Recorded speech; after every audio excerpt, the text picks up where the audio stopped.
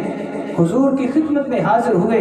عرض کرنے لگے کہ یا رسول اللہ صلی اللہ علیہ وآلہ وسلم، میری والدہ کا وصال ہو چکا ہے، میری والدہ فوت ہو چکی ہے، ایّ صدقۃ افضل، یا رسول اللہ وہ کون سا ایسا صدقہ ہے، وہ کون سا ایسا افضل صدقہ ہے کہ جو میں اپنی والدہ کی طرف سے کروں تو ان کو ان کی قبر میں بھی اس کا ثواب پہنچتا رہے؟ تو نبی پاک صلی اللہ علیہ وآلہ وسلم نے فرمایا کہ اے سعد، مدینہ کے لوگوں کو پانی کی ضرورت ہے،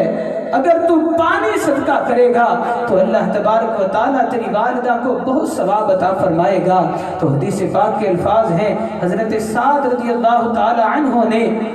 کنواں کھدوایا اور حضور کو اس کے پاس دعوت دی۔ آج ہمارے سامنے کھانا رکھا جاتا ہے، پانی کا گلاس رکھا جاتا ہے، تو یہ حضور کی سنت ہے۔ حضور نے پانی کے کنویں کے سامنے کھڑے ہو کر دعا کی کہ اے اللہ تبارک و تعالیٰ، یہ کنواں سعد نے اپنی والدہ کے ایصال ثواب کے لیے بنوایا ہے، اے اللہ تبارک و تعالیٰ اس کا ثواب اس کی والدہ کو اس کی قبر میں بھی عطا فرما۔ احباب ذی وقار، تو پتہ چلا کہ ایصال ثواب کا فائدہ مرنے والے کو اس کی قبر میں بھی پہنچتا ہے۔ حضور نے اس عمل سے ہمیں یہ بتا دیا کہ اس کا فائدہ مرنے والے کو اس کی قبر میں بھی پہنچتا ہے، لیکن یہاں سے ہمیں سمجھ میں کیا آتا ہے کہ ہم جو چیز صدقہ کرتے ہیں اگر وہ حقدار تک پہنچے، اگر مستحق تک پہنچے تو پھر ہی اس کا ثواب پہنچتا ہے۔ آج ہماری اکثر مجالس میں، اکثر محافل میں جو ہم صدقہ و خیرات کرنے کے لیے محافل سے جاتے ہیں، ان میں سب سے بڑی غلطی یہ کرتے ہیں، سب سے بڑا غلط کام یہ کرتے ہیں کہ ہم اس حق کو حقدار تک نہیں پہنچاتے۔ اکثر دیکھنے میں آتا ہے کہ جب محفل ہوتی ہے، مہمان کھانا کھا رہے ہوتے ہیں، وہ کھانا کہ جو مرنے والے کی طرف سے صدقہ کیا ہوتا ہے، مہمان کھانا کھا رہے ہوتے ہیں، ایک غریب جس کے پاس کھانے کے لیے کوئی چیز موجود نہیں ہوتی، وہ غریب کہ جو ایک وقت کی روٹی کو ترس رہا ہوتا ہے، وہ باہر کھڑا صدا لگاتا ہے، لیکن میزبان اس کو دھکے دے کر دور کر دیتے ہیں کہ جاؤ پہلے مہمان کھائیں گے، اگر بچ گیا تو تمہیں دیں گے۔ احباب ذی وقار، حقیقت تو یہ تھی کہ اس کھانے کا پہلا حقدار وہ مستحق شخص تھا، وہ غریب شخص تھا کہ جس کو ہم نے دھکے دے کر باہر کر دیا، جس کو ہم نے دھتکار کر وہاں سے باہر نکال دیا۔ اس کے بعد اگر ہم چاہتے تو ہم اپنے مہمانوں کو کھلا سکتے تھے، کسی امیر کو کھلا سکتے تھے، کسی مالدار کو کھلا سکتے تھے، لیکن ہم نے سب سے بڑی غلطی یہ کی کہ جو حقدار تھا اس کو اس کا حق ادا نہیں کیا، اس تک اس کا حق نہیں پہنچایا۔ اس لیے آج یہ نیت کریں کہ جب بھی ایسی کوئی محافل ہو تو حقدار کو اس کا حق پہنچانے کی ضرور کوشش کریں۔ کوئی صدا لگائے، ہم لوگ یہ سوچتے ہیں کہ نہیں یہ تو اس کی عادت ہے مانگنے کی، یہ تو جان بوجھ کر مانگتا ہے، اس کے گھر میں بھی کھانا موجود ہوگا۔ تو میں یہ سوال کرتا ہوں کہ کیا وہ لوگ جو اس محفل میں کھانا کھا رہے ہوتے ہیں ان کے گھر میں کھانا نہیں ہوتا؟ کیا ان کے گھر میں کھانا موجود نہیں؟ ان کے گھر میں بھی کھانا موجود ہوتا ہے۔ اگر 100 لوگ جن کے گھر میں کھانا موجود ہے وہ لوگ یہاں پر بیٹھ کر کھانا کھا سکتے ہیں تو پھر باہر کھڑا ہونے والا وہ شخص کیوں نہیں کھا سکتا؟ اس لیے اپنی اس عادت پر بھی غور فرمائیں کہ جو شخص ایسے موقع پر صدا لگائے، بجائے اس کے بیک گراؤنڈ کو چیک کرنے کے بجائے اس کے گھر بار کو چیک کرنے کے کہ یہ پیچھے سے امیر ہے یا غریب ہے، صرف اس کی صدا کو دیکھیں کہ وہ کس کے نام پر مانگ رہا ہے، کس کے نام پر وہ صدا دے رہا ہے۔ اگر ہم اس کے نام پر دیں گے تو وہ دینے والا ہمارے مال میں بھی یقیناً برتری عطا فرمائے گا۔ نعرہ تکبیر، اللہ اکبر، نعرہ رسالت، نعرہ رسالت، نعرہ حیدری، نعرہ غوثیہ۔ اور ایک اور بات، آج اکثر محافل میں دکھلاوا نظر آتا ہے۔ نبی کریم رؤوف الرحیم صلی اللہ علیہ وآلہ وسلم نے ارشاد فرمایا،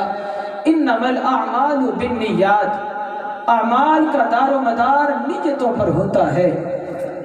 اگر ہم اصال ثواب کی محفل سجاتے ہیں، ہزاروں لاکھوں روپیہ خرچ کر دیتے ہیں، لیکن ایک غلطی یہ کرتے ہیں کہ ہماری نیت یہ ہوتی ہے کہ فلاں رشتہ دار آئے گا، وہ کہے گا کہ واہ فلاں کے بیٹے نے اتنا بڑا ختم دلایا ہے، اتنے مہمانوں کو بلایا ہے، اتنی بڑی محفل سجائی ہے، اتنی دیگیں پکائی ہیں۔ اگر ہماری نیت یہ ہوئی کہ ہم لوگوں کو دکھلاوا کر رہے ہیں، لوگوں کی واہوائی حاصل کرنے کے لیے اگر ہم محافل سجائیں گے تو جان لیجئے حضور نے فرمایا کہ اعمال کا دار و مدار نیتوں پر ہوتا ہے، اور جس عمل کی ابتدا اور انتہا دکھلاوا اور ریاکاری ہوا کرتی ہے، وہ عمل کبھی بھی اللہ تبارک و تعالیٰ کی بارگاہ میں مقبول نہیں ہوتا۔ اور اگر ہماری نیت یہ ہوئی کہ ہم نے جتنا بھی کھانا پکایا ہے، جتنا بھی اہتمام کیا ہے، وہ صرف اور صرف اللہ کی رضا کے لیے اور اپنے مرنے والے کے ثواب کے لیے کیا ہے، تو خواہ ہم نے 1 روپیہ ہی کیوں نہ خرچ کیا ہو، اس کا ثواب اللہ تبارک و تعالیٰ مرنے والے کو اس کی قبر میں بھی عطا فرمائے گا۔ اس لیے پہلی چیز کہ حقدار کو اس کا حق ضرور پہنچائیں، اور دوسری چیز کہ اپنی نیت کو درست رکھیں۔ رشتہ دار پھر بھی واہ واہ کر دیں گے، محلے دار پھر بھی آپ کی تعریف کر دیں گے، اگر آپ کی نیت اچھی ہوئی تو اللہ تبارک و تعالیٰ اس کا ثواب بھی عطا فرمائے گا اور آپ کی عزت میں بھی اضافہ فرمائے گا۔ آخری حدیث پاک سنیے اصال ثواب کے حوالے سے۔ اصال ثواب پر بہت ساری احادیث مبارکہ کتب میں درج ہیں، لیکن وقت مختصر ہے، کافی وقت ہو چکا ہے۔ آخری حدیث پاک بیان کر کے اپنی گفتگو کو مکمل کروں گا۔ مشہور حدیث پاک ہے، حضور نے ارشاد فرمایا کہ اذا مات الانسان، کہ جب انسان مر جاتا ہے، انقطع عملہ، اس کے تمام اعمال منقطع ہو جاتے ہیں، اس کے تمام اعمال کا جو دروازہ ہے وہ بند ہو جاتا ہے۔ اگر وہ ہر سال حج کیا کرتا تھا تو حج کرنے کا سلسلہ ختم ہو گیا، اب وہ حج نہیں کر سکے گا۔ اگر وہ روزانہ تلاوت کیا کرتا تھا تو اب وہ اٹھ کر تلاوت نہیں کر سکے گا۔ اگر وہ تہجد پڑھا کرتا تھا تو اب وہ اٹھ کر مسجد میں نہیں جا سکے گا۔ الا حاضر قیاس، حضور نے فرمایا کہ انقطع عملہ، اس کے تمام اعمال منقطع ہو جائیں گے، الا من ثلاثۃ، لیکن 3 کام ایسے ہیں کہ مرنے والا مر جاتا ہے، حضور نے فرمایا کہ وہ 3 کام ان کا ثواب مرنے والے کو اس کی قبر میں بھی پہنچتا رہتا ہے۔ صحابہ کرام نے عرض کیا کہ یا رسول اللہ وہ 3 کام کون سے ہیں؟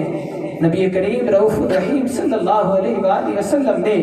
جواب ارشاد فرمایا، اور آج ہمارے لیے وہ جواب دلیل بن گیا۔ حضور نے ارشاد فرمایا کہ پہلا کام یہ ہے کہ الا من صدقۃ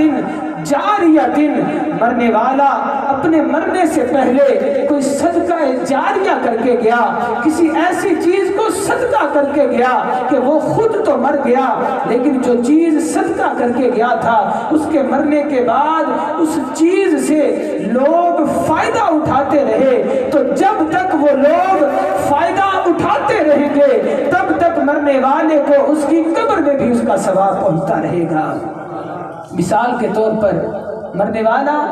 مسجد میں ایک صف بچھا کر چلا گیا، ایک لائٹ کا انتظام کر کے چلا گیا، تو جب تک اس صف پر لوگ نماز پڑھتے رہیں گے، اس لائٹ کی روشنی میں جب تک قرآن پاک کی تلاوت رہے گی، لوگوں کا گزر ہوتا رہے گا، جب تک وہ چیز باقی رہے گی تب تک اس کا ثواب مرنے والے کو اس کی قبر میں بھی پہنچتا رہے گا۔ اور دوسری چیز حضور نے ارشاد فرمائی کہ او علم ينتفع به، کہ مرنے والا کوئی ایسا ہنر جانتا تھا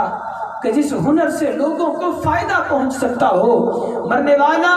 کسی چیز کا عالم تھا، کسی ایسے علم کا عالم تھا کہ جو علم وہ لوگوں کو سکھا کر چلا گیا، کوئی استاذ تھا، کوئی مدرس تھا، کسی جگہ کا استاذ تھا، وہ مرنے سے پہلے لوگوں کو اپنا علم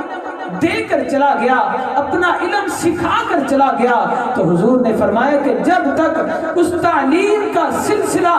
جاری و ساری رہے گا، اللہ تبارک و تعالیٰ مرنے والے کو اس کی قبر میں بھی اس کا ثواب عطا فرماتا رہے گا۔ اور تیسری چیز حضور نے ارشاد فرمایا کہ او ولد صالح یدعو لہ، کہ مرنے والا نہ تو کوئی عالم تھا، نہ تو کوئی امیر بندہ تھا کہ جو صدقہ کر سکتا تھا، لیکن مرنے والا اپنے مرنے سے پہلے اپنے پیچھے کوئی نیک اولاد چھوڑ کر چلا گیا، اپنے پیچھے ایسی اولاد چھوڑ کر چلا گیا کہ جو اولاد نیک تھی، اس کے لیے دعائیں خیر کرتی تھی۔ حضور نے فرمایا کہ جب تک وہ اولاد مرنے والے کے لیے دعا کرتی رہے گی، اللہ تبارک و تعالیٰ اس کا ثواب اس کو قبر میں بھی عطا فرماتا رہے گا۔ احباب ذی وقار، آج حضور کی بتائی ہوئی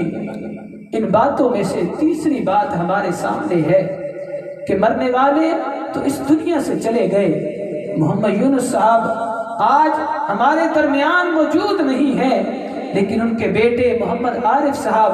حافظ محمد قاسم صاحب اور جتنے بھی عزیز و اقارب، ماسٹر محمد یوسف صاحب، جتنے بھی یہاں پر بیٹھے ہیں، یہ ان کے لیے دعائیں خیر کر رہے ہیں۔ اس سے ثابت ہوتا ہے کہ آج ہم لوگ جو بھی دعا کریں گے حضور کے فرمان کا صدقہ اللہ تبارک و تعالیٰ اس سب کا ثواب مرنے والے کو قبر میں بھی عطا فرمائے گا۔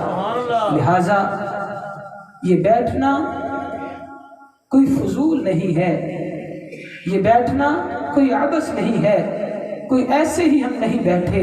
بلکہ یہ حضور کے بتائے ہوئے طریقے پر بیٹھے ہوئے ہیں۔ لہٰذا جب حضور کی سنت پر عمل کر رہے ہیں تو اپنی نیتوں کو بھی اس طرح درست رکھیں کہ جس طرح درست رکھنے کا حضور نے ہمیں حکم ارشاد فرمایا ہے۔ اللہ تبارک و تعالیٰ سے دعا ہے کہ اللہ تبارک و تعالیٰ تمام مرحومین جن کے اصال ثواب کے لیے یہ محفل سجائی گئی، ان کی قبروں پر اللہ تبارک و تعالیٰ کروڑہاں رحمتوں کا نزول فرمائے، اور ان کے لواحقین کو صبر عطا فرمائے، اور ان کے بیٹوں نے جس محبت کے ساتھ آج اس محفل کا اہتمام کیا، قبلہ پیر صاحب کو دعوت دی، حضور صلی اللہ علیہ وآلہ وسلم کی آل کی یہاں پر جلوہ گری ہوئی، اللہ تبارک و تعالیٰ اس آل کا صدقہ